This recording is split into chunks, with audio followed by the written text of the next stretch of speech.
Hi, Acoustic RVers here. We left Dodge on March the 16th. We were going to see some sights at different places and get home April 15th.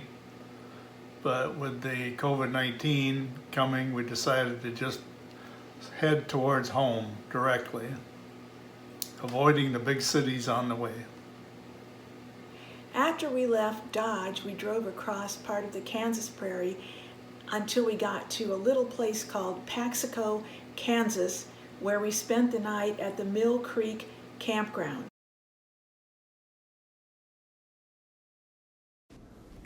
Here's some of the things we saw driving to our site in the campground.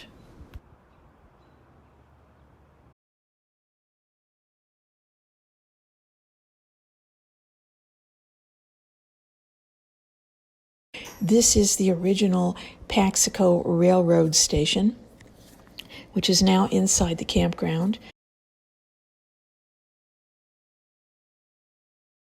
You can see that there is a fence that divides the campground and the station from the railroad track.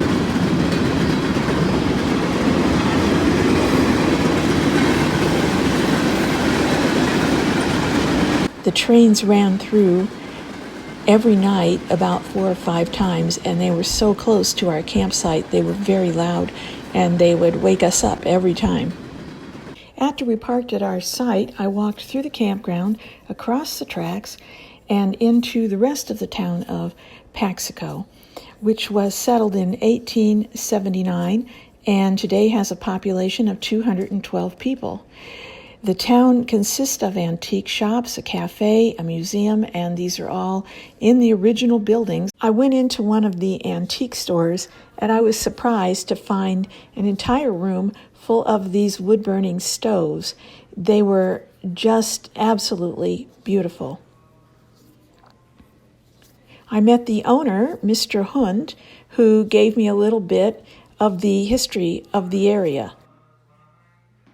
Most of the buildings are from 1886 to 1905, and Wow. A lot of them have been restored, and almost all of them house antique stores. And there's a little tavern down at the end of the street, and we have been here in this building running this business for 47 years. I started when I was a kid, and I grew up on the farm about a mile out of town, a farm and ranch, and then was gone for a while and decided to buy an old house in the country, and it was the early 70s, and we were in a fuel crisis, and so I hooked up a wood stove in my house because I didn't have any heat, and then all my friends said, "We can't pay $1 a gallon for propane, can you help us hook up a stove?" And so I started doing it.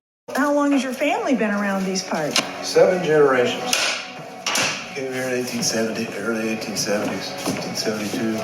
See, this is all, you're in the Flint Hills here. This is all this prime grazing land where they brought the cattle up from Texas to summer graze because the grass in a good season will grow as high as a horse's back. And it is very rich, full of protein, and so this is why they drove the cattle here. Chisholm Trail came up from the south. Okay. And there were other cattle trails besides the Chisholm, but they've long disappeared and they're only talked about now. The Chisholm Trail is the most well known. And so that came up into south central Kansas, Ellsworth, Abilene. Those are some of the towns were the end of the trail, you know. And then because the rail was coming in here in the late 1870s, after the Civil War, the railroad was building through here. It came through here in 86, so then they were able to ship them. They didn't have to drive them back anywhere. They shipped them to Chicago from here by rail. Kansas City was a huge shipping point for cattle. And this was a shipping point. There was a stockyards here. The town up the road, they had a stockyards. The little town up beyond that, in the heart of the Flint Hills, had a huge stockyards for shipping cattle. Wow. Yeah, and a lot, it's changed a lot. Very few of them use horses anymore. Our family we always had horses, to move the cattle, to check the cattle. And now it's just about all four-wheelers. But there are some guys that come down here to this tavern for lunch every day, and they don't take their spurs off. They've been riding a horse all morning. In the antique store, they have the original tin ceiling from the Dodge House in Dodge City. The next morning, we got up and we left the campground to be on our way. After we left Paxico, we headed to Missouri. Country roads take us home to the place we belong. Plymouth, Michigan, our sweet condo, take us home. Country roads take us home. And stayed at Hannibal, Missouri, which is the boyhood home of Mark Twain. And they have a little museum there with some of his memorabilia and exhibits of his regarding his books. And it was basically empty. We were the only ones in there, which was good. And actually, the most of the town was pretty well empty.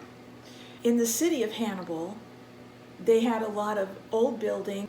They had Mark Twain's boyhood home, which was open to the public. They had a lot of little stores that were from the time of Mark Twain. After we left Hannibal, we crossed the Mississippi into Illinois, across Illinois, then into Indiana. And we stayed overnight at a Cracker Barrel in the parking lot. They were doing takeout only, so there was nobody there. And then we went through Lafayette. We went through Fort Wayne, and then to Toledo, and then to home. Home is Plymouth, Michigan. We're back on our own front porch. And until we can get back on the road again, we are doing music from home. We're putting up a new series of videos right now, which is the song of the day during the COVID-19 pandemic. So we hope you'll look at those and you enjoy them. And then we'll be back on the road as soon as we can. On the road again In the Fleetwood motorhome. we just can't wait to get on the road again. The life we love is making music with our friends. We just